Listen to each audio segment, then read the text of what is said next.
An elderly couple pretended to go on vacation, then watched their house and froze. They loaded empty suitcases into the car. They waved goodbye to the neighbors. They drove 4 blocks to a motel room and sat down in front of a laptop showing 4 hidden camera feeds of their own home. The suitcase was empty. Not almost empty, not lightly packed. Completely, deliberately, theatrically empty.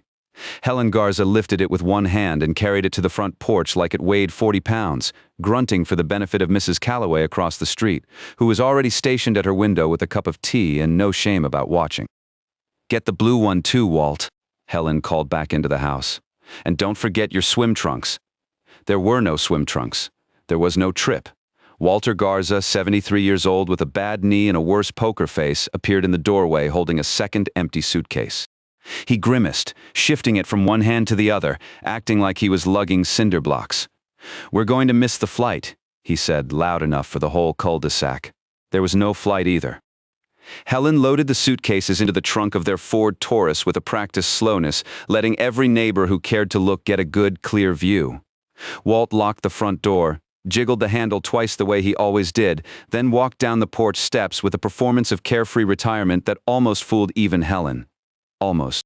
His hands were shaking. They backed out of the driveway of 26 Meadow Lane at 8:47 on a Saturday morning in early November. Waving at the Calloway's window, honking once at Frank DeLuca, who was dragging his recycling bin to the curb, Helen even rolled down her window as they passed the Andersons' house. 2 weeks in Sarasota, she called out to nobody in particular. "Doctor said Walt needs the sun," Frank waved without looking up. The Calloway curtain twitched, and then they were gone, except they weren't. 4 blocks south. Helen turned the Taurus into the parking lot of the Comfort Lodge on Birch Street, a forgettable motel wedged between a tire shop and a sandwich place that had changed names 3 times in 2 years. Walt had already paid cash for a ground-floor room the day before, using a name he hadn't used since the Army.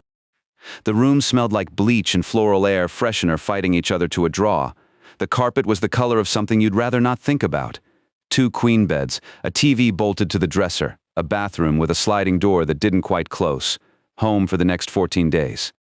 Walt set the empty suitcases in the corner and sat on the edge of the bed with the look of a man who still wasn't sure this was a good idea.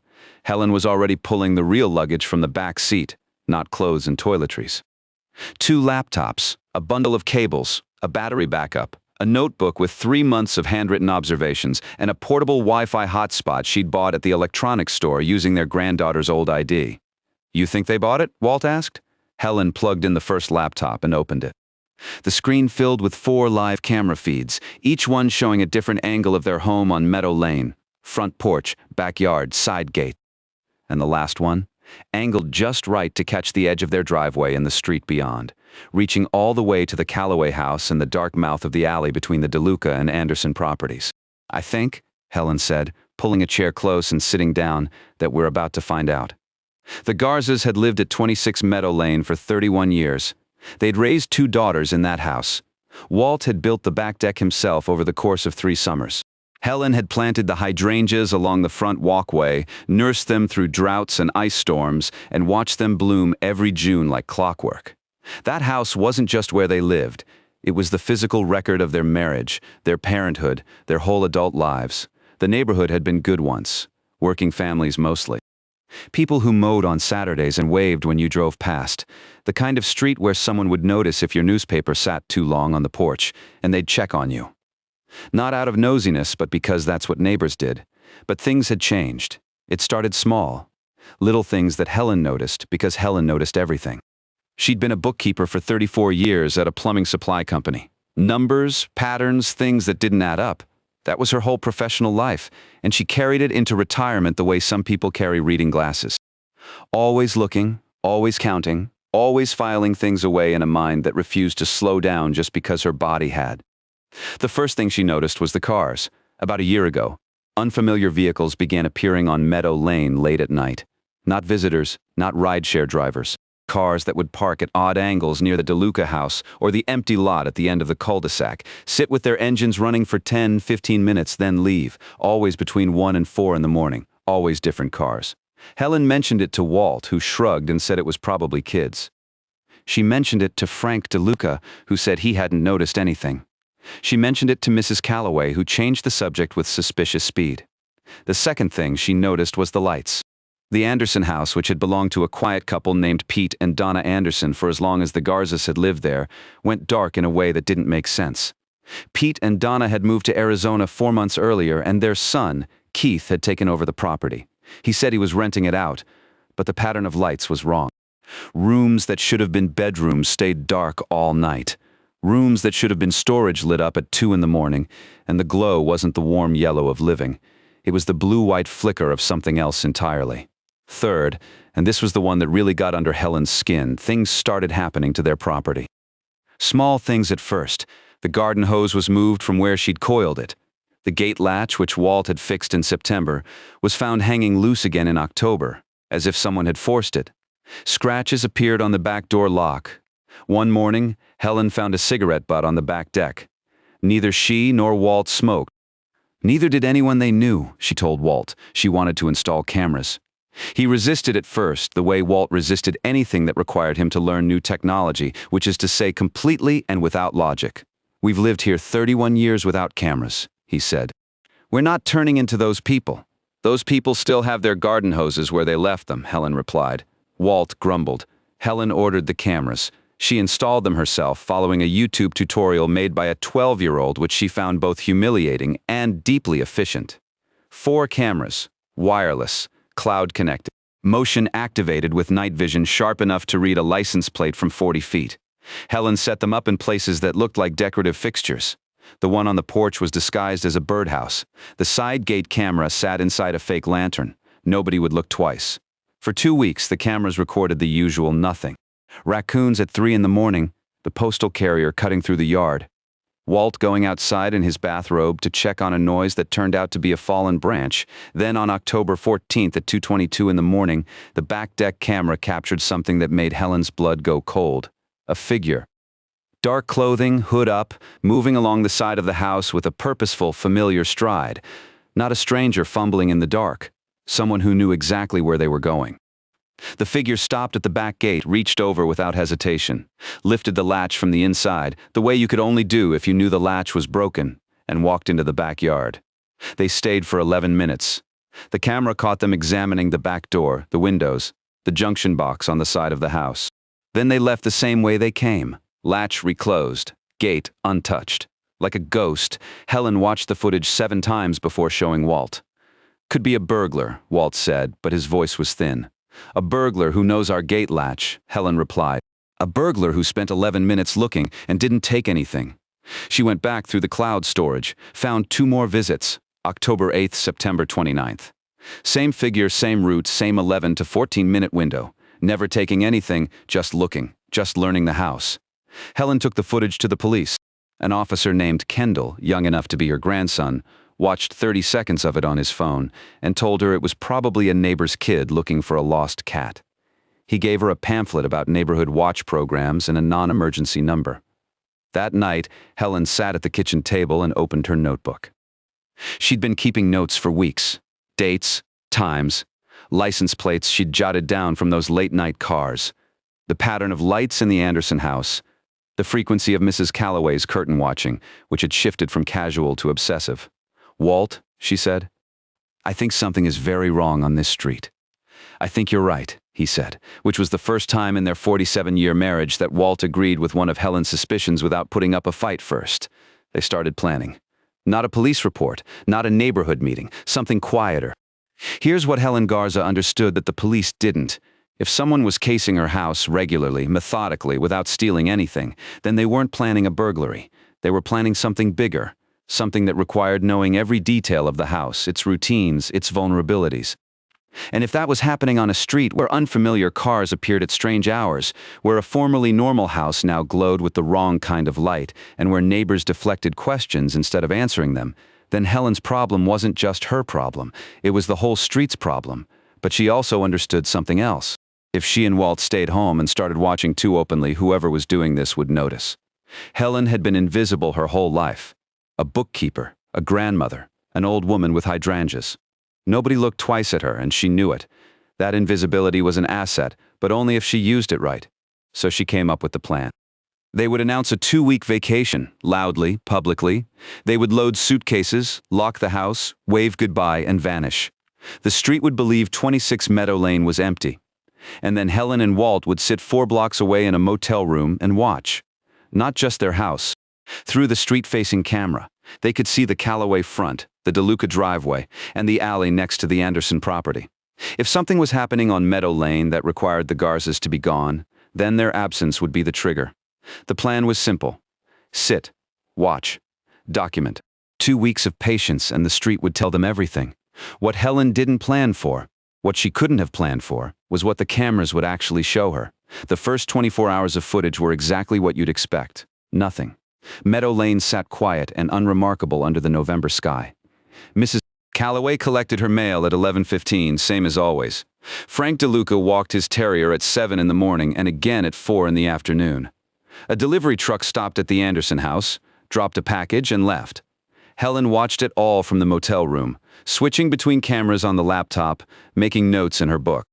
Walt sat on the other bed, watching a nature documentary with the volume low, occasionally glancing at Helen's screen the way you glance at someone doing a crossword puzzle. Mildly interested, not invested. Day 2, same thing. Cars passed. Sprinklers ran on timers. A cat crossed the Garza front yard and paused to sniff the fake birdhouse camera, its face filling the entire screen for 3 absurd seconds. Thrilling, Walt said. Patience, Helen said. Day 3 brought the first crack at 1:47 in the morning, the street-facing camera activated on motion. Helen's phone buzzed on the nightstand. She'd set alerts for any movement between midnight and 5. She grabbed it, squinted at the small screen, then sat up and opened the laptop. A car. Dark sedan, no visible plates. It pulled up to the curb directly in front of the Anderson house and sat there, engine running, headlights off. For 9 minutes, nothing happened. Then the passenger door opened and a figure got out. Same build, same dark clothing, same hood as the person who'd been visiting the Garza backyard. But they didn't go to the Garza house this time. They walked up the Anderson driveway, past the front door, and around the side of the house where the camera couldn't follow. Walt had given up pretending to sleep. He stood behind Helen, both of them watching the frozen seconds tick by on the timestamp. 4 minutes later, the figure reappeared. This time, they were carrying something. A box, not large, maybe the size of a microwave. They loaded it into the sedan's trunk, got back in, and the car pulled away, smooth. Practiced. Routine. That wasn't a burglar either, Walt said. Helen saved the footage and wrote in her notebook. November 5th, 1:47 a.m. Dark sedan, 1 occupant exits. Enters Anderson property via side access. Exits 4 minutes later carrying small box. Departs southbound. She underlined the word routine, because that's what bothered her most. Not the strangeness of it, the familiarity. This person moved like they'd done this 100 times. Like it was a job. The next night it happened again, same time window, different car.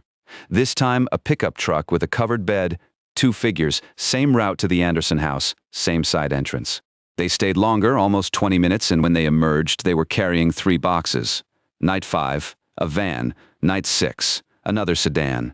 Every night between 1 and 3 in the morning, vehicles arrived at the Anderson house. People went in through the side, and things came out. What's in that house? Walt asked on the morning of day 7, staring at the screen with the expression of a man who'd stopped finding any of this amusing. Helen flipped through her notes. 7 nights, 9 vehicles, at least 14 individuals, though some may have been repeated. An estimated 23 to 30 boxes were removed, ranging from small to medium-sized. I don't know, Helen said. But whatever it is, someone wanted us gone before they ramped it up. Walt looked at her. You think the visits to our house, the gate, the scouting, that was about making sure we weren't watching? Helen didn't answer right away. She pulled up the earliest footage she had of the hooded figure in their backyard and played it side by side with the footage from last night's Anderson house visitor. Same gate. Same way of reaching over the gate. Same slight hitch in the left shoulder when they turned. Same person, I think, Helen said carefully. That whoever is running things out of the Anderson house knows that our back deck has a direct line of sight to their side entrance. And I think they've been coming to our property to figure out whether we could see them and what it would take to make sure we didn't. The implication settled over the room like a weight.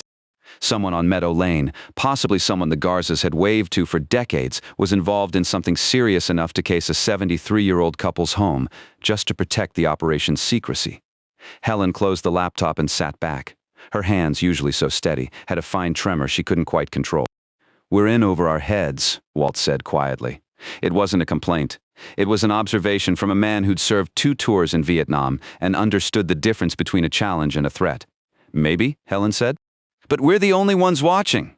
She opened the notebook to a fresh page and wrote at the top, in her careful bookkeeper's hand, a single question. Who was Keith Anderson? And that right there was the moment Helen Garza stopped being a curious retiree with cameras and started becoming something else entirely.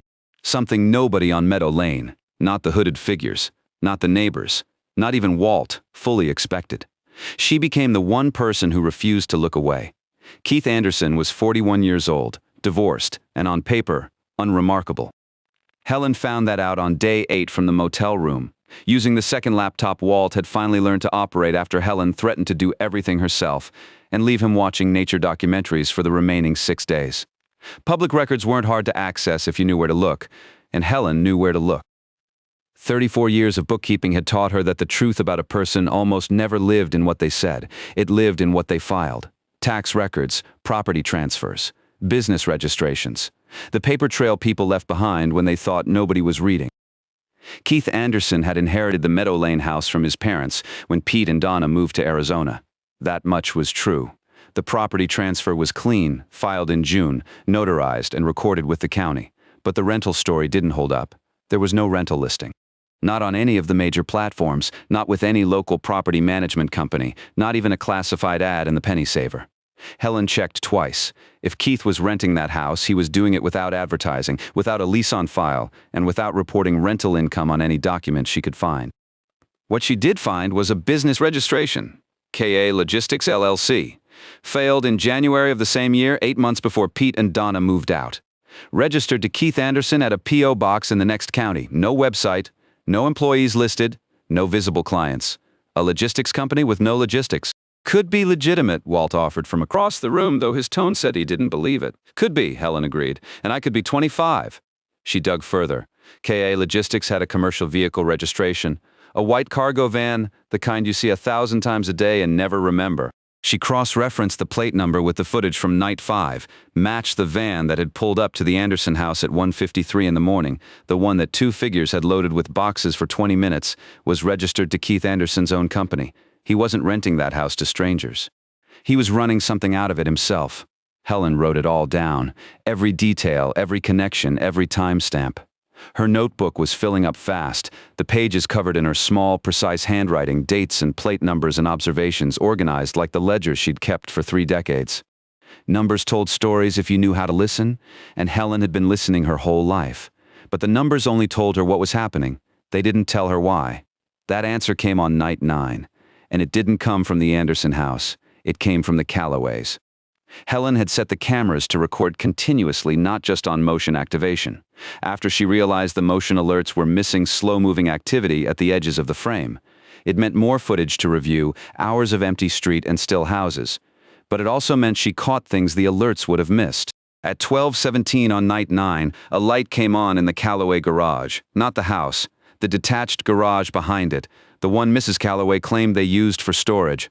The light was dim, muted, like someone had draped a cloth over it. But the street-facing camera caught the faint glow leaking under the garage door, and it caught something else.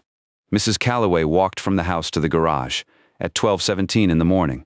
Dolores Callaway was 68 years old, a retired school librarian who went to bed at 9:30 every night and complained about noise past 8. Helen had known her for 26 years. They weren't close, not really. Dolores was the kind of neighbor who brought casseroles when someone died and remembered every birthday but never stayed for dinner. Friendly on the surface, nothing underneath. And here she was, crossing her backyard in the middle of the night, moving with a quickness Helen had never seen from her, glancing left and right before slipping into the garage and pulling the door shut behind her. 14 minutes later, a car arrived. Not one of the sedans or trucks that visited the Anderson house. A silver Honda, older model, with a dented rear fender. It parked on the street one house down from the Callaways. A woman got out, maybe 40, carrying a duffel bag. She didn't go to the front door. She walked around to the back and entered through the same garage. She stayed for 22 minutes. When she left, the duffel bag looked lighter. Helen. Walt's voice was flat. He'd been watching over her shoulder, his hand resting on the back of her chair, and she could feel the tension in his grip. "That's 2 houses." Helen nodded slowly. 2 houses on their street involved in whatever this was. The Anderson property with its nightly box removals. The Callaway garage with its midnight visitors and duffel bags. 2 operations running in parallel within 200 feet of each other. And between them, sitting exactly in the middle, was 26 Meadow Lane, the Garza house, the one with the back deck that overlooked the Anderson side entrance. The one with the side windows that faced the Callaway garage. The one that had been methodically scouted by a hooded figure who knew the gate latch, the lock, the layout. The Garzas weren't just inconvenient witnesses, they were the blind spot, the single property whose sightlines covered both operations. And someone had been working very hard to make sure those sightlines stayed dark. "We need to go to the police," Walt said. "We went to the police," Helen reminded him. "Officer Kendall told me my burglar was looking for a cat. That was before. We have more now. Plates, footage, patterns. We have footage of cars parking and people walking. We have boxes that could contain anything. We have a woman with a duffel bag visiting a garage. Walt, we don't even know what the crime is yet." He sat on the edge of the bed, rubbing his knee the way he did when the weather was about to turn. "Does it matter? Something's wrong. We both know it. It matters because if we go in with suspicion and grainy video, they'll give us another pamphlet. I'm not interested in pamphlets." Helen took off her glasses and pressed her fingers against her eyes. "I want to know what's in those boxes. I want to know what's in that duffel bag. I want to know why Dolores Callaway is awake at midnight doing something she doesn't want anyone to see." Walt was quiet for a long time. Then he said, "You want to go back?" It wasn't a question. Helen looked at him. "Not to the house. Not while they think we're gone. But there's a way to get a better angle on the Callaway garage without anyone knowing." She pulled up a satellite view of Meadow Lane on the laptop and pointed. The alley between the DeLuca and Anderson properties ran behind the houses, connecting to a service road that the city used for garbage trucks and utility access. From the right spot in that alley, you could see directly into the Callaway backyard, the garage, the door, everything.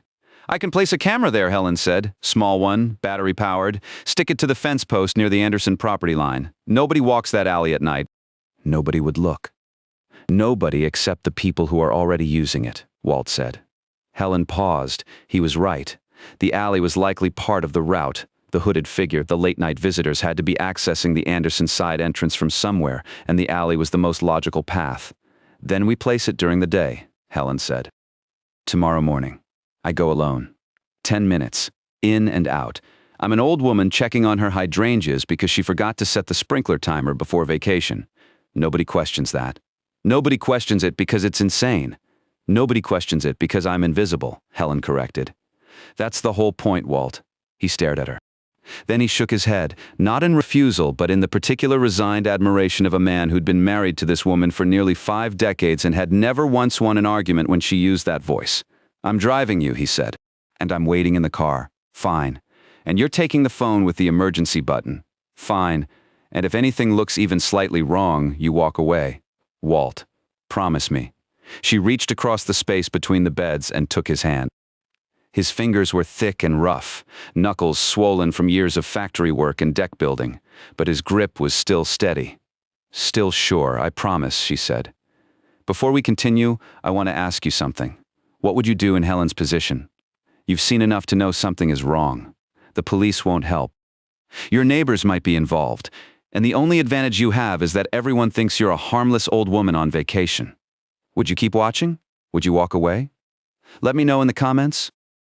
The next morning, Helen drove the Taurus back to Meadow Lane, while Walt waited at the corner of Birch and Elm, engine idling, eyes on the mirrors. She dressed carefully, gardening gloves, a floppy sun hat despite the November chill, and a watering can she'd bought at the dollar store. The camera was in her jacket pocket. Battery-powered, the size of a deck of cards, with an adhesive mount and 72 hours of recording time. She parked on the street behind Meadow Lane, walked through the service road entrance, and entered the alley. It was narrower than she remembered. Chain-link fences on both sides, overgrown with dead vines and cluttered with things people stored behind their houses because they didn't want them seen from the front. An old barbecue grill, stacked plastic bins, a broken children's swing set that nobody had used in years. Helen walked slowly, watering can in hand, looking for all the world like a grandmother who'd wandered into the wrong alley. Her eyes moved fast. The Anderson fence was wooden, 6 feet tall, with a gate that showed fresh scratches around the handle. Through the slats, she could see the side entrance to the house. The door was closed, but a muddy path had been worn into the grass leading from the alley gate to the door. Not a path from occasional use, a path from nightly traffic. She kept walking until she reached the fence post where the Anderson and DeLuca properties met. Here, the angle opened up. She could see past the Anderson yard, across the narrow gap between houses, and directly into the Callaway backyard. The garage sat square in her line of sight, its rear window visible, its side door facing the alley.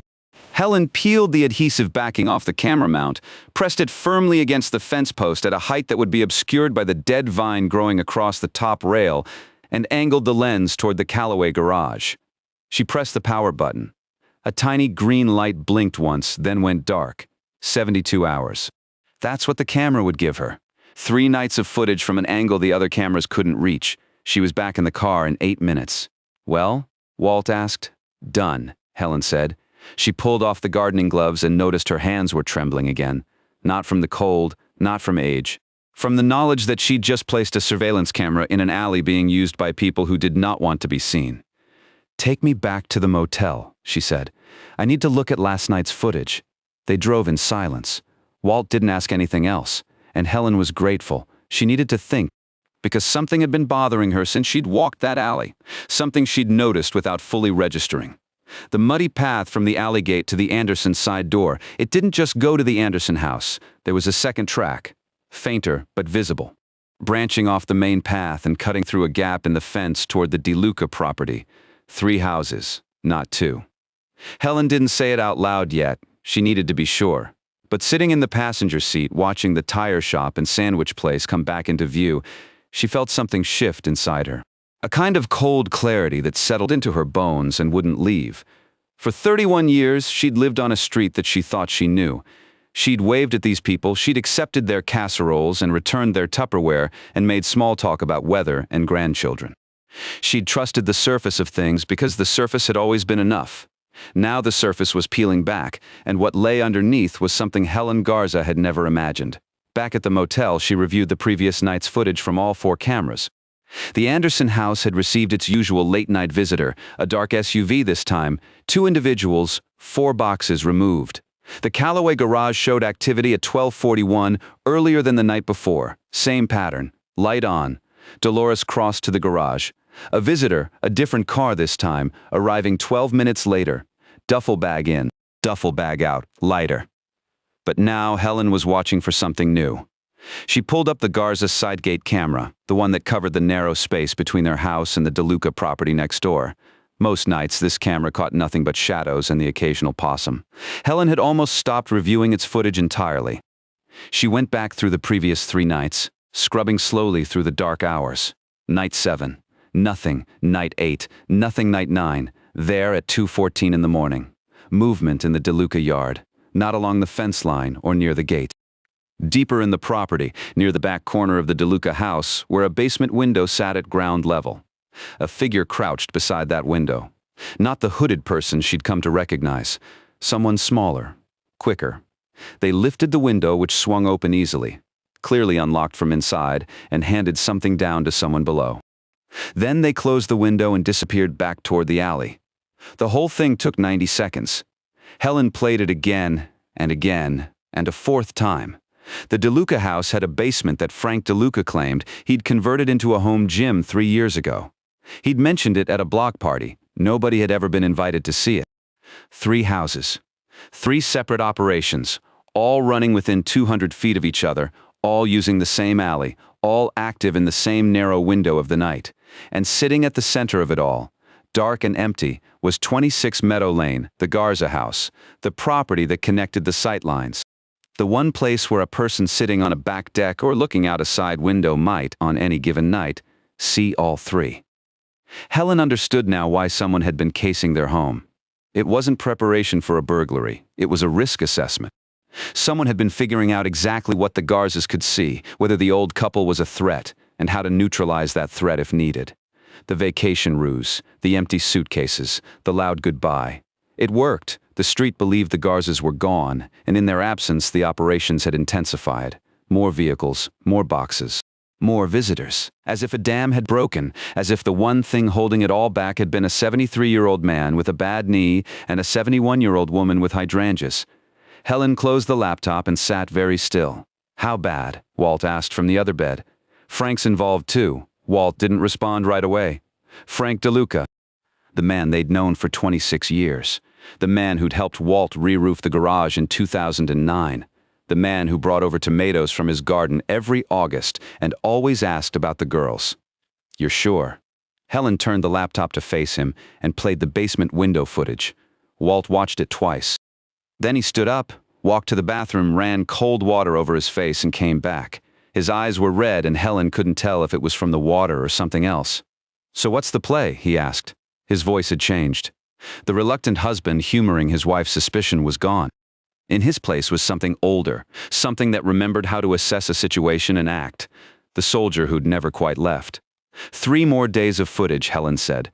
"The alley camera will give us the Callaway garage angle. I review everything, connect the timelines, build a complete picture. Vehicles, individuals, frequency, patterns. When we have enough to show this isn't suspicion but documentation, we go to the police, not Officer Kendall, someone higher. And if something happens before then..." Helen looked at him like, "What?" "Like someone figures out the cameras. Like someone comes to our house and finds the equipment. Like one of these people decides the old couple on vacation is a loose end." The motel room felt smaller suddenly. The hum of the highway outside, the rattle of the heater unit under the window, the distant clang of the tire shop next door, all of it pressing in. "Then we deal with it," Helen said, "the way we've dealt with everything else. Together." Walt held her gaze for a long moment. Then he nodded once and sat down beside her. "Show me how to work the timestamps," he said. "If we're doing this, I'm not just the driver." They worked through the afternoon and into the evening, side by side on the motel bed, 2 laptops open, splitting the footage review between them.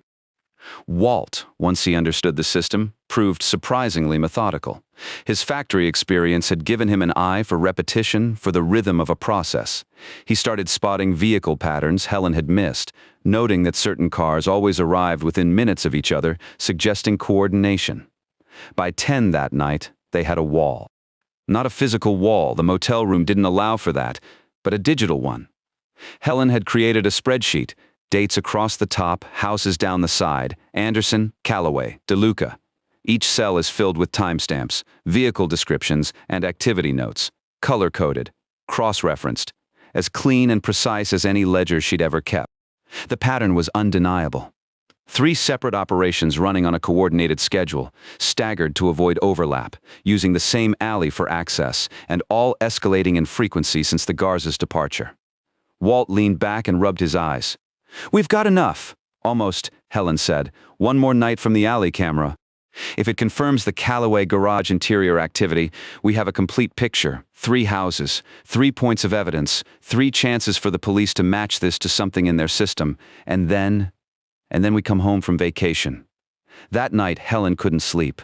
She lay in the dark, listening to Walt's breathing, steady and deep, the breathing of a man who could sleep through anything because he'd trained himself to during the war.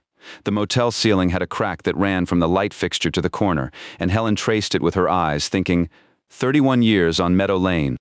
She thought about the day they'd moved in, Walt carrying boxes while their older daughter, Maria, then 6, ran circles around the empty living room. She thought about the neighborhood cookouts, the Christmases with lights on every house, the way the whole street came out for the 4th of July, and Walt set off fireworks in the cul-de-sac while Frank DeLuca complained about the noise and then lit his own. She thought about Dolores Callaway bringing a pie when Helen's mother died, about Pete Anderson lending his truck when they moved Maria into her college dorm, about the years of ordinary kindness that made a street into a community, and she thought about how all of it, every wave and every casserole and every borrowed tool, had existed on top of something she'd never seen, not because it wasn't there. Because she hadn't looked at 2:11 in the morning. Helen's phone buzzed, motion alert. She picked it up, expecting the usual. A car, a figure, boxes. Instead, the screen showed something that made her sit up so fast she knocked the phone off the bed and had to scramble for it in the dark. The front porch camera, her house. 26 Meadow Lane. The image was grainy in the night vision green, but clear enough. A figure on the porch. Not the hooded scout. Someone new. Bigger, moving differently, less careful. They were pouring something on the front door. Helen's hands went numb. She watched as the figure stepped back, reached into a pocket, and produced a small, bright flicker. "A lighter, Walt," she said. Her voice didn't sound like her own. "Walt, wake up."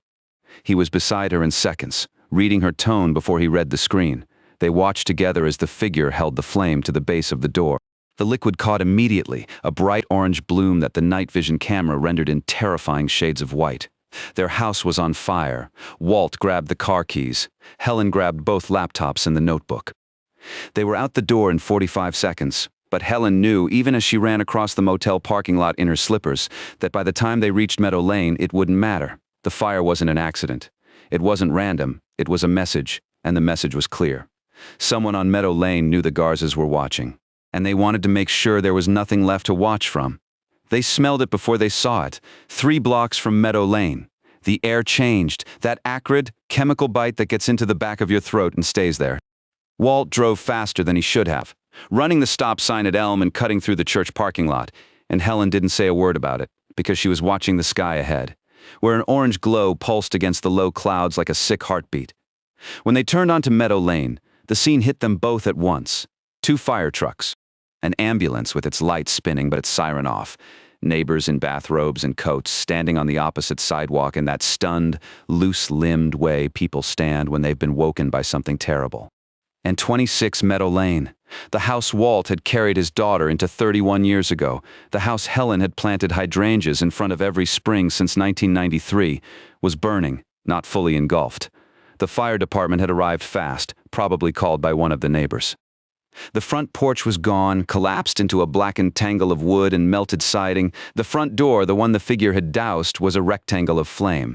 Smoke poured from the first-floor windows in thick, rolling waves, and the firefighters were hitting it with 2 hose lines, water arcing into the destruction with a sound like tearing fabric. Helen didn't get out of the car. She sat in the passenger seat with both laptops in her arms and her notebook pressed against her chest, and she watched her house burn. Walt had stopped the Taurus in the middle of the street because there was nowhere else to go, and he sat behind the wheel with his hands still gripping it, knuckles white, jaw working like he was chewing on words that wouldn't come out. "The hydrangeas?" Helen said. Her voice was very quiet, very steady. "The wrong kind of steady?" Walt reached over and put his hand on her arm. Not her hand. Her arm holding on. A firefighter approached the car, waving them back. "Sir, you can't park here. We need this lane clear." "That's our house," Walt said. The firefighter's expression changed. The professional command softened into something more careful. "Sir, can you move the vehicle to the end of the block? Someone will come talk to you." Walt moved the car. Helen still didn't get out. From their new position at the end of the cul-de-sac, they could see the whole street. The Anderson house, dark and still. The Calloway house, where Dolores stood on her lawn in a quilted robe, arms crossed watching the fire with an expression Helen couldn't read from this distance. The DeLuca house, where Frank's front light was on, but Frank himself was nowhere in sight. And between them all, the Garza house dying in the November night. A fire investigator named Reyes found them 20 minutes later. Short woman, late 30s, with tired eyes and a clipboard that had seen a lot of bad nights. She asked the standard questions. "When did you leave? When did you last check the house? Any electrical issues? Any recent work done on the property?" Walt answered with the cover story. Sarasota, 2 weeks, left Saturday. Everything was fine when they left. No electrical problems, no construction, nothing out of the ordinary. Helen said nothing. She held the laptops and the notebook and let Walt talk because she was doing math in her head. Calculating. The fire had been set at approximately 2:14 in the morning. The fire department was already here when they arrived at 2:31. That meant someone had called it in within minutes. "Who reported it?" Helen asked, interrupting Walt mid-sentence. Reyes checked her notes. Anonymous call from a cell phone came in at 2:17. 3 minutes. The fire was set at 2:14. Someone called it in at 2:17. That wasn't a neighbor waking up, smelling smoke and fumbling for a phone. That was someone who was already awake, already watching, and already knew the fire was coming. Helen filed that away and said nothing else. By 4 in the morning, the fire was out. The damage was concentrated in the front of the house. The porch was destroyed. The living room was gutted. Smoke and water damage extended through most of the first floor. But the back of the house, the kitchen, the bedrooms upstairs, the back deck with its view of the Anderson side entrance, those had survived. The cameras had survived too. Helen's birdhouse on the porch was gone, melted into the wreckage. But the side gate camera, the backyard camera, and the street-facing camera mounted under the eave of the garage, all of them were intact. More importantly, the footage was in the cloud, every second of every night, backed up automatically to a server that no amount of fire could touch. Reyes told them the house would need a structural inspection before anyone could enter. She gave them a card, insurance information, emergency housing resources, victim services. The standard packet for people who just lost a piece of their lives. "We'll be at the Comfort Lodge on Birch Street," Helen said, room 112. Reyes wrote it down without comment. They drove back to the motel in silence. The sun was starting to come up, thin and gray through the November clouds, and the tire shop next door was still dark. Helen carried the laptops inside, set them on the bed, and opened the one connected to the cameras. She pulled up the front porch footage first, the one from the destroyed birdhouse camera. The recording was intact up to the moment the fire reached the camera's housing. 2 minutes and 14 seconds of footage showing exactly what Helen had seen on her phone. The figure approaching, the liquid being poured, the lighter, the flame catching, and then, in the seconds before the camera died, something Helen hadn't noticed on the small phone screen. The figure turned, just slightly. Enough for the night vision to catch the left side of their face. Helen paused the frame. Walt leaned in. The image was grainy, green-tinted, distorted by the heat that was already warping the air between the camera and the door. But the jawline was visible, the shape of the ear, a patch of lighter skin on the neck that could have been a scar or a birthmark. Helen didn't recognize the face, but she saved the frame, enhanced it as much as the software allowed, and placed it alongside every other image she'd captured over the past 11 days. Then she opened the street-facing camera's footage from the same timestamp. This camera had a wider angle and sat higher up under the garage eave. It had captured the figure's arrival. They'd come on foot, not by car, walking from the direction of the alley between the DeLuca and Anderson properties. The same alley Helen had placed her 5th camera in 2 days ago. The figure walked with purpose, no hesitation. They crossed the Garza front yard, went straight to the porch, did what they came to do, and left the same way they'd arrived. Total time on the property, less than 2 minutes. But here was what made Helen's breath catch. As the figure retreated toward the alley, the street camera caught movement at the far edge of the frame. A second person, standing at the mouth of the alley, partially hidden by the fence. Not moving, not helping, just watching. A lookout, and this person wasn't wearing a hood. The camera caught their face in full. Helen recognized her immediately, Dolores Calloway, the woman who'd brought a pie when Helen's mother died. The woman who remembered every birthday on the street, the retired school librarian who went to bed at 9:30 and complained about noise, standing in an alley at 2 in the morning watching Helen's house burn. Helen stared at the screen for a long time, long enough that Walt stopped looking at the image and started looking at her.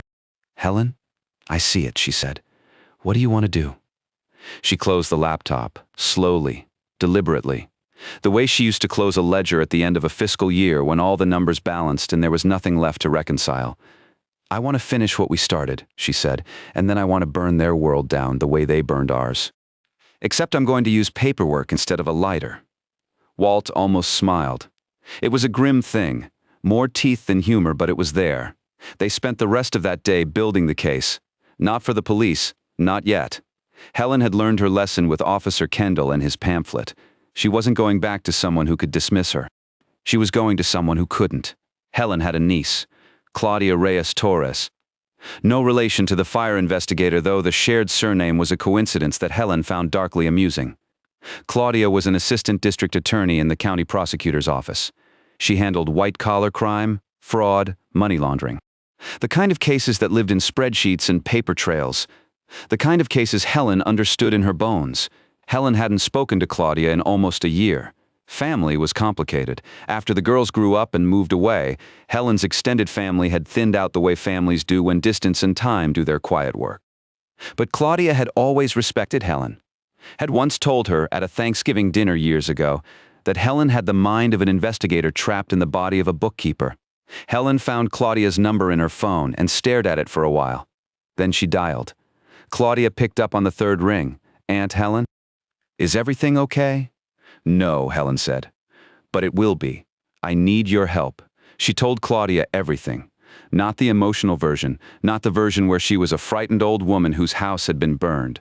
The professional version, dates, times, plate numbers, business registrations, property records. Camera footage stored in the cloud with timestamps that couldn't be altered. She talked for 47 minutes. Claudia didn't interrupt once. When Helen finished, the line was quiet for several seconds. "Aunt Helen," Claudia said, "you've built a better preliminary case file than half the investigators in my office. I was a bookkeeper for 34 years. Numbers don't lie if you read them right. How soon can you send me the footage?" "I can share the cloud access in 5 minutes. Do it, and Aunt Helen, don't go back to that street. Don't talk to any of those neighbors. Don't do anything until you hear from me." "How long?" "Give me 48 hours. Helen hung up and shared the cloud link. Then she sat back in the motel chair and let herself feel, just for a moment, the weight of what had happened. Her house, her hydrangeas, the deck Walt built. Maria's height marks on the kitchen door frame. 31 years of living, some of it now smoke and ash and water damage. She'd told Walt she wanted to burn their world down with paperwork. And she meant it. But underneath the determination, underneath the bookkeeper's precision and the soldier's wife's steel, there was grief. Simple, ordinary grief for a home that had been violated by people she'd trusted. Walt sat beside her and said nothing. He just put his arm around her shoulders and let her lean into him. They stayed like that for a long time. Two old people in a motel room that smelled like bleach, holding each other while the world outside continued to not care. The 48 hours passed slowly. Helen reviewed every piece of footage she had, organizing it chronologically, annotating each clip with the kind of detail that would make a prosecutor's job easy. She created timelines for each house: Anderson, Callaway, DeLuca. 3 parallel tracks of activity that, when laid side by side, revealed a coordinated operation running like clockwork. The alley camera, the one she'd placed on the fence post, was still recording. Its 72-hour battery would die sometime that evening, but the footage it had already captured was in the cloud. Helen reviewed it and found exactly what she'd hoped for: the Callaway garage from behind. The camera had caught the rear window, which was covered from the inside with dark paper, but not completely. A gap at the bottom edge let a sliver of light escape, and through that sliver the camera had captured shadows, shapes moving inside. The outlines of what looked like equipment, angular, boxy, not the kind of things you'd store in a residential garage. More importantly, the camera had caught traffic. Over 2 nights. 9 individuals accessed the Callaway garage through the back door, always from the alley, always between midnight and 3. 4 of them also appeared in footage from the Anderson house. 2 appeared in the DeLuca basement window clip. Overlap, shared personnel moving between all 3 houses, a single network operating out of multiple locations on the same residential street. Walt, who'd been reviewing the DeLuca footage, called Helen over. "Look at this." He'd found something she'd missed. On night 10, after the usual basement window exchange, the person who'd handed items down had lingered in the DeLuca yard. Instead of retreating immediately to the alley, they'd stood by the fence and made a phone call. The camera was too far away to capture audio, but it captured the phone's screen glow illuminating the person's face. Frank DeLuca's nephew, Tommy DeLuca, 28 years old. Helen had met him exactly twice, both times at Frank's 4th of July barbecues. Quiet kid, nervous energy, the kind of person who smiled too wide and laughed too late. "Frank's family is in this," Walt said. "Frank's in this," Helen corrected. "You don't run an operation out of someone's basement without the homeowner knowing." "The window opens from the inside, Walt. Someone inside that house unlocked it." Walt sat back. His face had the weathered stillness of a man processing something he didn't want to accept.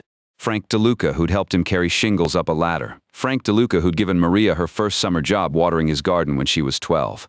"I keep thinking about the tomatoes," Walt said quietly. "Every August, never missed a year." Helen put her hand on his. "I know," on the evening of day 12, Claudia called. "Aunt Helen, I need you to listen carefully." Helen sat down. Walt moved closer. "I took your footage and documentation to the County Organized Crime Task Force. They've been investigating a distribution network operating out of residential properties in 3 different neighborhoods, fencing stolen goods, primarily electronics, and pharmaceuticals. They had 2 of the 3 networks identified but couldn't locate the 3rd hub." Claudia paused. "Your street is the 3rd hub." Helen's hand tightened around the phone. "The task force has been trying to map the Meadow Lane operation for 4 months. They knew it existed based on intercepted communications, but they couldn't get eyes on it." The houses involved are in a cul-de-sac with limited access points, and the people running it were careful about external surveillance. They were careful about internal surveillance too, Helen said. They were watching us, scouting our property. That's consistent with what the task force found. The operation's security protocol included monitoring neighbor routines. Your house was flagged as the primary observation risk because of its sightlines. Helen felt a chill that had nothing to do with the motel's inadequate heating. The arson, she said, the task force believes it was ordered by whoever coordinates between the three houses. Your vacation created an opportunity to escalate operations, but the cameras, if anyone spotted them, would have triggered a containment response. Burning down our house is a containment response? In their world, yes. Destroy the observation point, eliminate the evidence, create enough chaos that even if you suspected something, you'd be too busy dealing with insurance and rebuilding to pursue it. Helen looked at Walt. His jaw was set. The soldier was back. What happens now? Helen asked. The task force is moving. They want to execute simultaneous warrants on all three properties within the next 72 hours. They'll coordinate with the fire marshal's office on the arson investigation. Aunt Helen, your footage isn't just helpful. It's the backbone of the case. Timestamps, vehicle identifications, personnel overlap between locations. You built them a prosecution map. I built them a ledger, Helen said. That's all I've ever known how to do. One more thing, Claudia said. They need you to stay away from Meadow Lane until the warrants are served. No contact with any neighbor. No retrieval of the alley camera. Nothing that could tip off the operation. What about our house? The structural inspection cleared it for limited access, but the task force is asking you to wait. If anyone on the street sees you returning before the warrants, it could compromise the timeline. Helen agreed. She hung up and relayed everything to Walt, who listened without interrupting, the same way he'd listened to briefings decades ago. When she finished, he nodded once. 72 hours. 72 hours. He stood up, walked to the window, and looked out at the parking lot, the tire shop, the sandwich place. The ordinary world going about its business. You know what gets me? He said. It's not the fire, it's not the crime.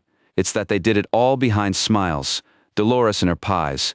Frank and his tomatoes. They sat at our table and shook our hands, and all along they were running this thing right under our noses. They counted on us not looking, Helen said. They counted wrong. He turned from the window. When this is over, when the warrants are served and the arrests are made and we can go home, what do we do? Helen thought about it. Really thought the way she thought about columns that didn't balance, about numbers that whispered when you gave them enough silence. We replant the hydrangeas, she said. Walt looked at her. Then he laughed. A real laugh. The first one she'd heard from him since this whole thing started.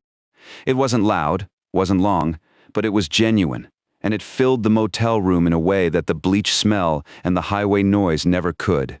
Hydrangeas, he repeated. They burned the porch, not the garden beds. The roots are still there, Walt. They'll come back in the spring.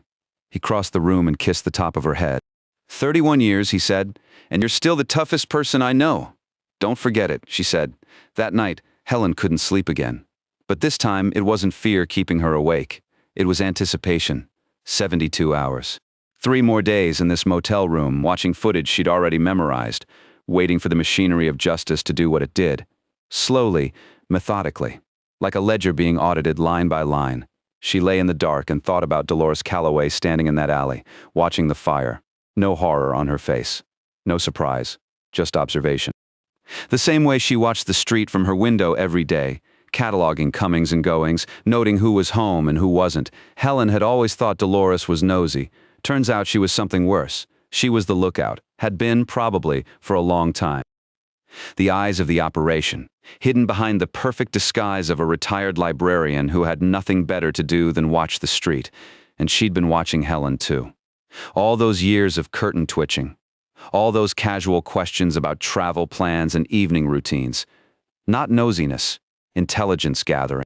Dolores had been mapping the Garza's patterns the same way Helen had been mapping the operation's 2 women on the same street, watching each other, each believing the other was harmless. The difference was that Helen had been right about being underestimated, and Dolores had been wrong. Helen smiled in the dark. Not a happy smile. A satisfied one. The smile of a bookkeeper who'd found the discrepancy everyone else had missed and followed it all the way to the bottom of the page. 3 days. And then Meadow Lane would learn what happened when you underestimated a 71-year-old woman with a notebook, a cloud account, and 47 years of practice at making the numbers tell the truth. The warrants came on a Tuesday. Helen knew because Claudia called at 6 in the morning, which was unlike her. Claudia was a 9 o'clock caller. Professional hours, professional habits. A 6 a.m. call meant something was either very wrong or very imminent. "It's today," Claudia said, simultaneous execution across all 3 properties. 7 a.m.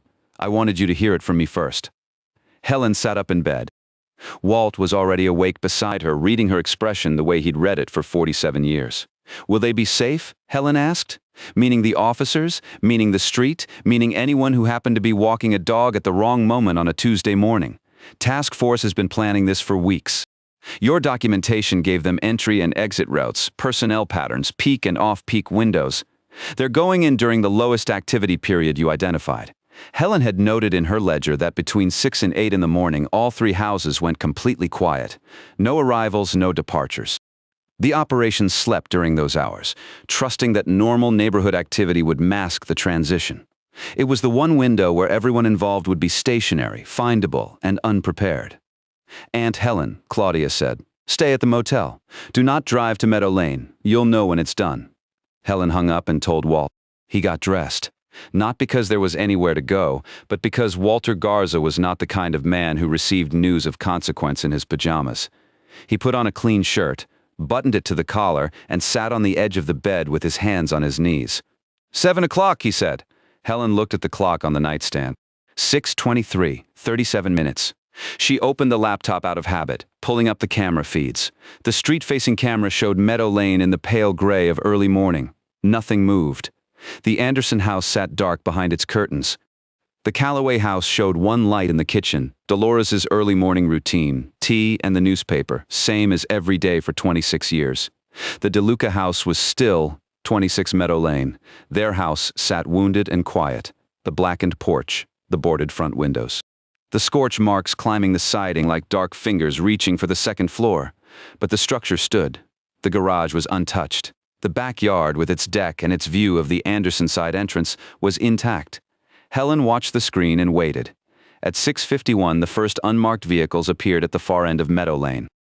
Helen counted them.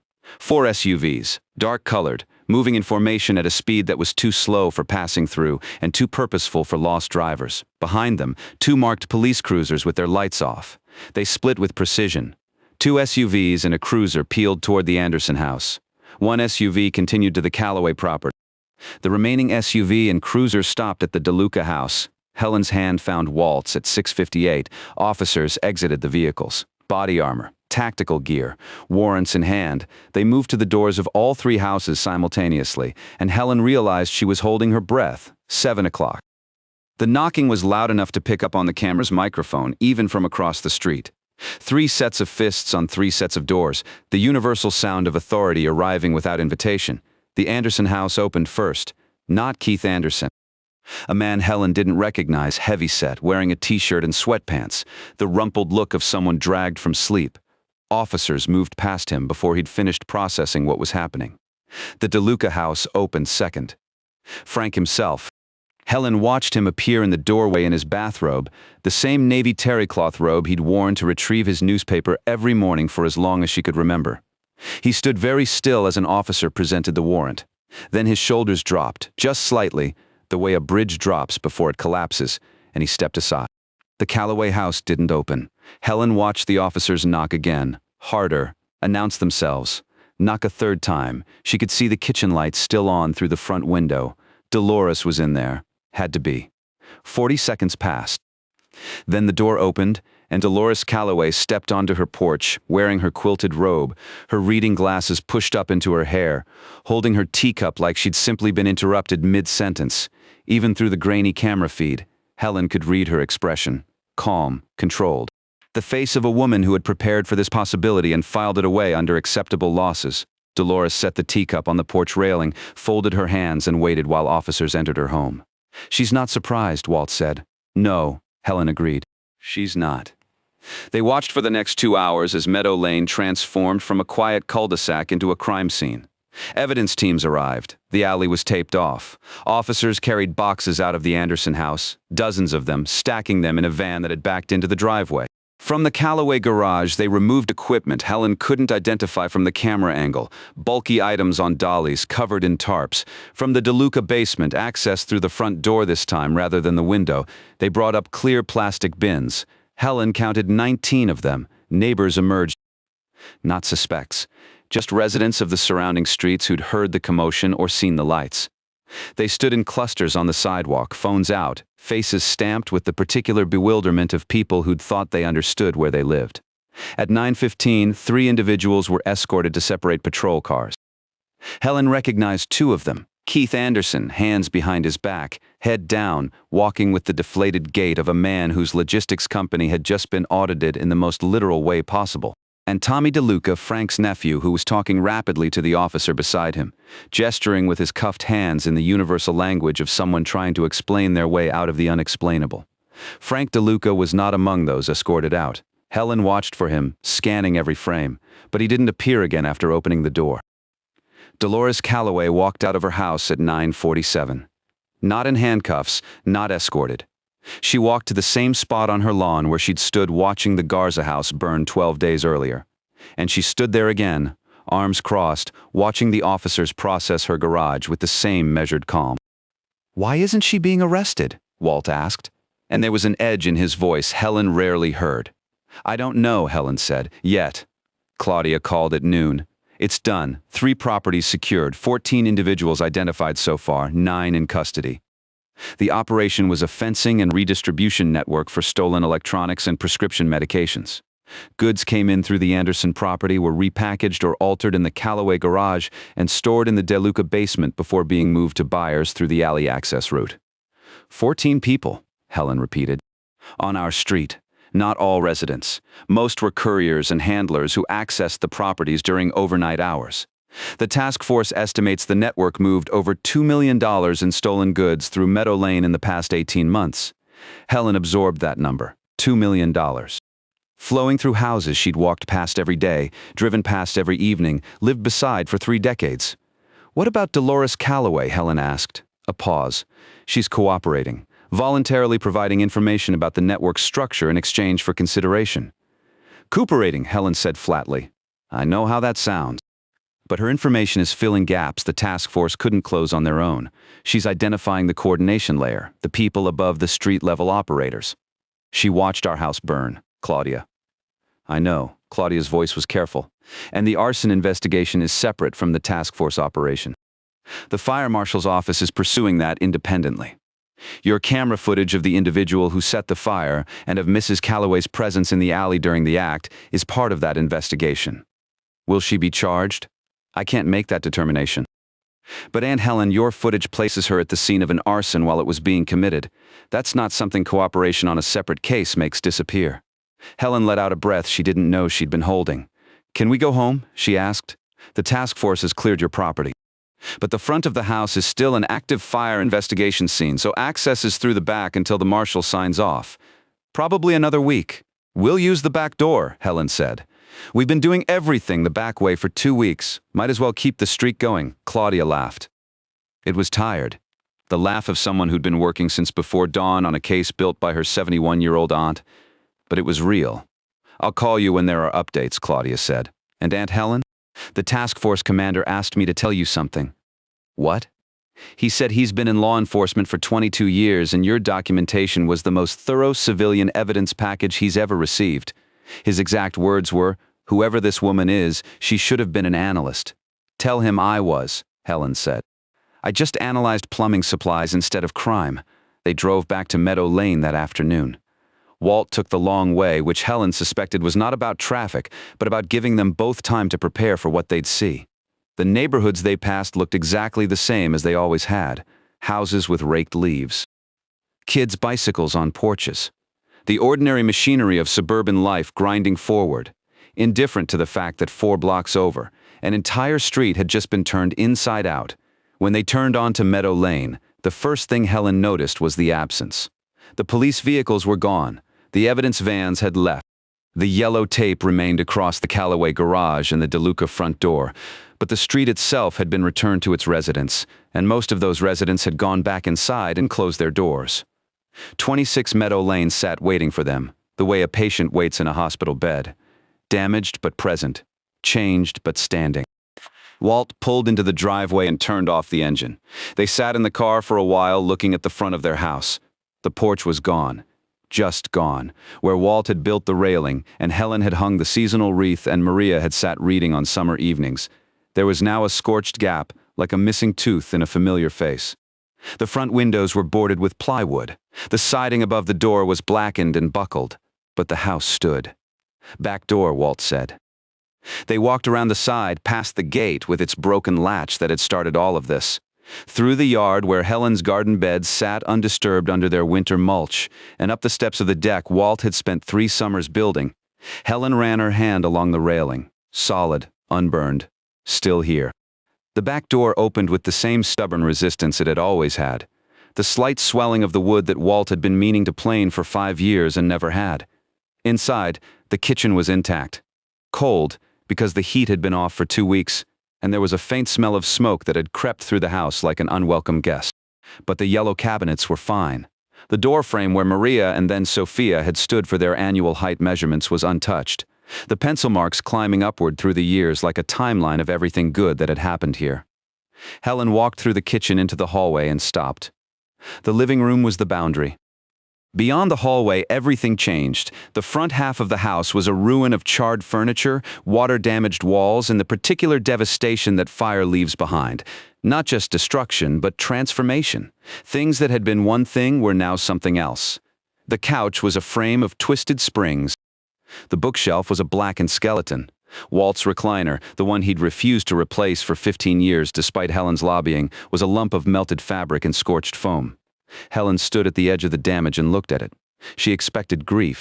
She braced for it on the drive over, tightened herself against the wave that she assumed would come when she saw the full extent of what had been done. But standing there, in the cold hallway of her wounded house, what she felt was something different. Clarity. The living room was furniture. The porch was wood. The front windows were glass. All of it was replaceable, rebuildable, replantable. The things that mattered. The height marks on the door frame, the garden beds with their dormant roots, the deck where she and Walt drank coffee every morning from May to October, those things had survived. And the things that mattered most. The footage, the notebook, the ledger that had exposed a $2 million criminal network operating behind smiles and tomatoes and birthday pies. Those things had never been in the house at all. They'd been with Helen.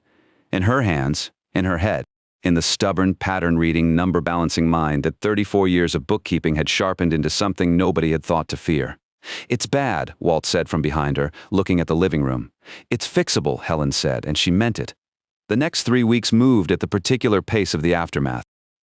Insurance adjusters came and measured and photographed and filled out forms that Helen reviewed with the intensity of someone who had not spent 34 years watching other people get the numbers wrong just to let it happen to her now. The contractor Walt hired, a man named Glenn who'd been recommended by the fire department, assessed the damage and gave them a timeline. 3 months to rebuild the front of the house. New porch, new windows, new living room walls and floor. The structure was sound, Glenn said. The bones were good. Built things right back then, Glenn told Walt, knocking on a support beam that had survived the fire without so much as a char mark. "Don't see framing like this anymore. My wife picked this house," Walt said. "She doesn't pick things that fall apart easy." Helen, who was standing close enough to hear, said nothing. But she wrote Glenn a check for the deposit without negotiating, which was Helen's version of a compliment. They moved back into the house on the 4th day after returning, living in the back half while the front was gutted and rebuilt. It was cramped and strange, sleeping in the guest bedroom, cooking in a kitchen that smelled faintly of smoke no matter how many times Helen scrubbed the walls. But it was home, damaged, diminished, but theirs. The criminal case unfolded in the background like a slow-moving storm. Claudia provided updates when she could, careful to share only what was public record or directly relevant to Helen and Walt as victims of the arson.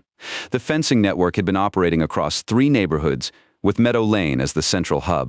Goods stolen from warehouses, shipping facilities, and retail chains were brought to the Anderson house for intake, moved to the Callaway garage for repackaging and documentation removal, and stored in the DeLuca basement before distribution to buyers across 2 states. Keith Anderson, it turned out, had been recruited by a larger organization shortly after inheriting his parents' house.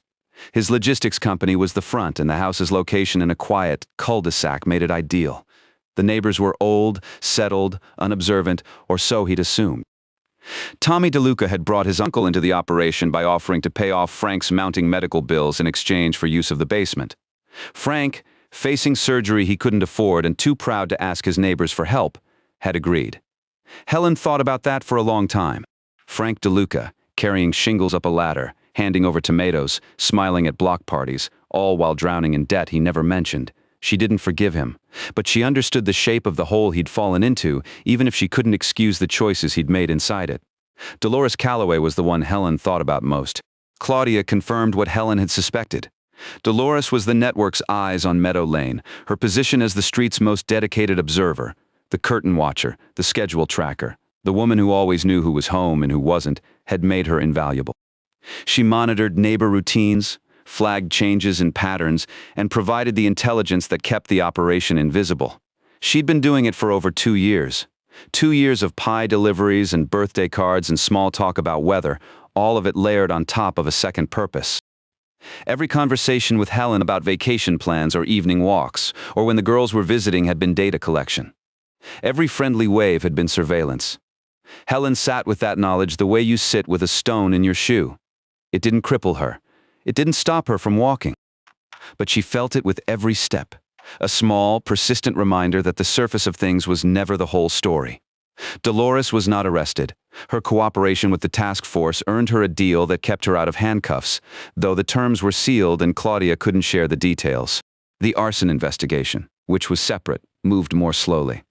The individual captured on Helen's camera setting the fire was identified as a man named Victor Solis, a hired contractor with no direct connection to Meadow Lane. He'd been paid to destroy the Garza house, and the task force was working to determine who had authorized it. Helen believed she already knew, but she kept that belief in her notebook alongside the dates and plate numbers and timestamps and waited for the evidence to catch up with her instincts. In the meantime, she rebuilt, not just the house, something quieter and harder to name. The first Sunday after they moved back in, Helen went out to the front yard to assess the garden beds.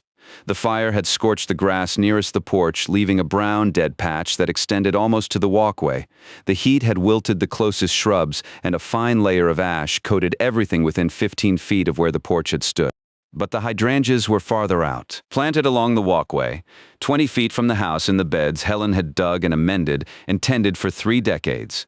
She knelt beside them, ignoring the protest of her knees on the cold ground, and brushed the ash away from the base of the nearest plant. The stems were brown and dry, as they always were in November, but beneath the surface where her fingers pressed into the mulch, the root crown was firm, not mushy, not dead, dormant, waiting. "They'll come back," she said to nobody. She spent the morning cleaning the beds, raking ash, pulling dead annuals. Spreading a fresh layer of mulch, she'd asked Glenn's crew to leave beside the driveway. It was slow, careful work, the kind that let your hands do one thing while your mind did another. Mrs. Pham from the house at the end of the street, the only neighbor Helen hadn't connected to the operation, walked past and stopped. "Helen? I didn't know you were back. Got home a few days ago." Mrs. Pham looked at the boarded windows, the scorched siding, the absent porch. Her face did that complicated thing that faces do when they're trying to express sympathy without saying the wrong thing. "I'm so sorry about what happened." We were all shocked. "Were you?" Helen said, and immediately regretted the edge in her voice. Mrs. Pham blinked. "Of course nobody expects something like this. And then the police, the arrests. I still don't understand what was happening." Helen softened. Mrs. Pham was 74, lived alone since her husband passed, and spent most of her time on video calls with her grandchildren in California. If anyone on Meadow Lane was genuinely innocent and genuinely shocked, it was her. "I'm sorry," Helen said. "It's been a difficult month. Can I bring you anything? I made soup yesterday." Too much for one person. Helen looked at this woman, this neighbor she'd known for 2 decades and never paid much attention to, offering soup in the November cold to a woman whose house had been burned and whose trust had been shattered. Such a small thing, such an ordinary human thing. "Soup would be nice," Helen said. "Thank you, Mrs. Pham brought the soup that evening. She stayed for an hour, sitting in the kitchen with Helen and Walt, talking about nothing important. Her grandchildren, a book she'd just finished, the new bakery that had opened on Birch Street. Normal conversation. The kind Helen hadn't had in weeks and didn't realize she'd been starving for until it was in front of her. After Mrs. Pham left, Walt washed the soup bowls and set them in the drying rack. She's good people, he said she is. Helen agreed. Not everyone was in on it. No, not everyone. Walt dried his hands on the dish towel and hung it on the hook by the sink. The same hook, the same towel, the same small domestic gesture he'd made 10,000 times in this kitchen. I've been thinking about Frank. Helen waited. Not about what he did, about before. About the years when he was just Frank. The tomatoes. The roof. Helping me move that boulder out of the backyard when Maria wanted a swing set. He paused. Were those things real? Or was all of it part of the cover? It was the question Helen had been avoiding, the one that lived underneath all the timestamps and plate numbers and ledger entries, the question that no amount of documentation could answer. I think they were real, she said slowly. I think Frank was a good neighbor for 26 years, and then he became a desperate man who made a terrible choice. I think both things are true, and I think that's harder than if he'd been pretending the whole time. Walt considered this. It is harder, because it means good people can do bad things. We already knew that. Knowing it and watching it happen on your own street are different animals, Walt. He hung the towel straight, adjusting it the way he always did, both sides even, centered on the hook. I don't want to hate him, he said. I just want to understand how he got there. You might not get that. I know. They stood in the kitchen in the quiet that comes after big conversations, the kind of quiet that isn't empty but full, packed with everything that was said and everything that wasn't. Helen reached for the light switch, then stopped. Walt? Yeah, the porch. When Glenn rebuilds it, I want it wider. He looked at her. Wider, she repeated. Enough room for 2 chairs and a small table. I want to sit out there in the mornings with my coffee and see the whole street. He understood. Not just the practical request, the declaration underneath it. Helen Garza was not retreating. She was not drawing the curtains and hiding behind locked doors and letting what had happened make her smaller. She was expanding, taking up more space, seeing more, not less. I'll tell Glenn tomorrow, Walt said, and a light, Helen added. A good one, the kind that lights up the whole yard. Motion activated? No, permanent. On all night. Walt smiled. That slow, lopsided thing that Helen had fallen in love with 47 years ago in the parking lot of a dance hall, where neither of them could dance and both of them pretended they could. All night, he confirmed. Winter settled over Meadow Lane with the indifference that weather has for human drama. Snow came and went. The construction crew worked through the cold, framing the new porch, hanging new siding, replacing the windows with double-paned glass that Glenn said would hold up better than the originals. Helen and Walt lived in the back of the house and watched the front come back to life. The legal proceedings continued. Keith Anderson pled guilty in December to charges related to the fencing operation. Tommy DeLuca cooperated with prosecutors and received a reduced sentence. Frank DeLuca, whose involvement was limited to providing the basement in exchange for medical bill payments, was charged separately and released on his own recognizance pending trial. Helen saw him once getting his mail, moving slowly, looking 20 years older than he had in September. He didn't wave. She didn't either. Dolores Calloway's house went dark in January. Not the operational kind of dark, not the blue-white glow of illicit activity, just dark, empty. A for sale sign appeared in the yard on a Tuesday morning, and by Wednesday Dolores was gone. No goodbye, no forwarding address. Just the sign and the silence and the memory of teacups and pies and 26 years of watching. Helen walked past the house on her way to the mailbox and looked at it. The curtains Dolores had watched from were still hanging in the front window. The garden she'd maintained, never as carefully as Helen's but maintained nonetheless, was already starting to look neglected. Helen kept walking. Some things didn't require a second look. In February, the arson investigation concluded. Victor Solis, the man captured on Helen's camera, was charged with first-degree arson. The investigation confirmed that the fire had been ordered by a coordinator within the larger fencing network, someone above the street-level operation who had determined that the Garza property represented an unacceptable security risk. Dolores Calloway's role in identifying that risk and recommending action was noted in the case file, though Claudia said the legal implications of that recommendation were still being evaluated. Helen read the case summary 3 times. Then she closed the folder, placed it in the filing cabinet she kept in the guest bedroom, and labeled it the way she labeled everything. Clearly, precisely, with the confidence of a woman who knew that the numbers in the end always told the truth. March came in raw and wet, the kind of early spring that feels more like winter's last argument than anything hopeful. But the porch was finished. Glenn and his crew had built it wider, just as Helen asked. Cedar planks properly sealed, with a railing Walt had requested be made from the same wood as the original. The steps were broader, the overhang deeper, and at the corner nearest the street, a permanent light fixture that glowed warm white from dusk to dawn every night without exception. Helen placed 2 chairs on the porch the day it was finished, not new chairs. She'd found them at a second-hand shop on Birch Street, wooden rockers with faded blue paint that reminded her of something she couldn't quite name. She positioned them side by side, angled slightly toward the street, with a small table between them just big enough for 2 coffee cups. The first morning warm enough to sit outside, she and Walt carried their mugs to the porch and settled into the rockers. The street was quiet. Mrs. Pham waved from her yard. A family Helen didn't recognize had moved into the Calloway house, a young couple with a toddler and a golden retriever that was already digging up the neglected garden. The Anderson house was still empty, for sale, like the Calloway house before it, though Helen doubted it would sell quickly. Houses with criminal histories tended to linger on the market, their pasts clinging to them like the faint smell of smoke that still sometimes drifted through 26 Meadow Lane on humid days. Helen sipped her coffee and watched the street, not the way she'd watched from the motel room, hungry for evidence, scanning for threats. Not the way Dolores had watched, cataloging patterns for someone else's benefit, just watching. The way a person watches a place they've chosen to stay, a place they've earned the right to know fully, surface and depth, the seen and the unseen. Walt rocked slowly in his chair, his bad knee stretched out, his coffee balanced on the armrest with the casual precision of long practice. "Quiet morning," he said. "Good quiet," Helen said. He glanced at her. "Are you going to keep the cameras?" Helen had thought about that. The 4 cameras were still active, still recording to the cloud, still capturing every movement on and around their property. She hadn't turned them off since the day she'd installed them, and part of her resisted the idea.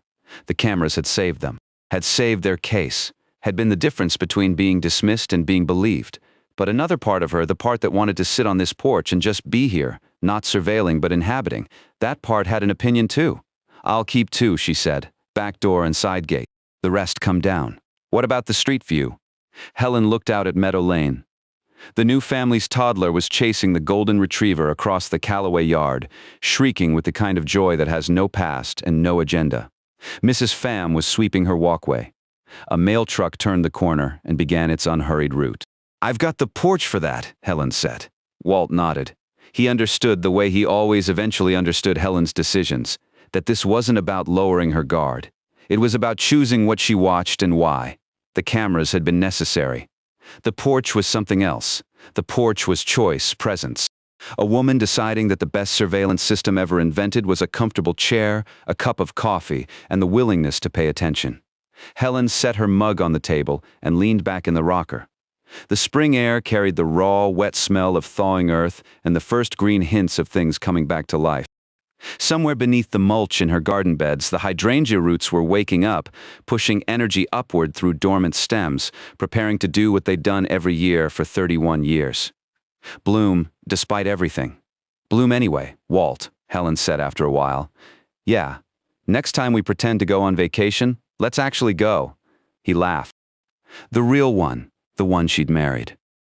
"Sarasota?" he asked. "Sarasota," she confirmed. They sat on the porch, rocking slowly, watching their street become itself again. Not the street they'd thought they knew, not the street that had hidden so much behind its ordinary face, but the street as it actually was, complicated and imperfect and full of people making choices. Some good, some terrible, most somewhere in the uncertain middle, where real life happens. Helen Garza had spent 34 years reading numbers. She'd spent 31 years reading a street. And in 2 weeks in a motel room with 2 laptops and a notebook, she'd read the truth that nobody else had been willing to see, not because she was special, not because she had training or authority or any of the things people assume you need to uncover what's hidden in plain sight, because she was paying attention. That's all it ever was. A woman who refused to stop paying attention, even when the world told her she was too old, too ordinary, too invisible to matter, especially then. The light on the porch stayed on that night as it would every night from now on. Warm and steady, reaching across the yard and onto the street, making visible what had once been dark. Not a searchlight, not a warning, just a light. Left on by someone who understood that the simplest way to fight what hides in the dark is to make sure the dark has nowhere left to hide.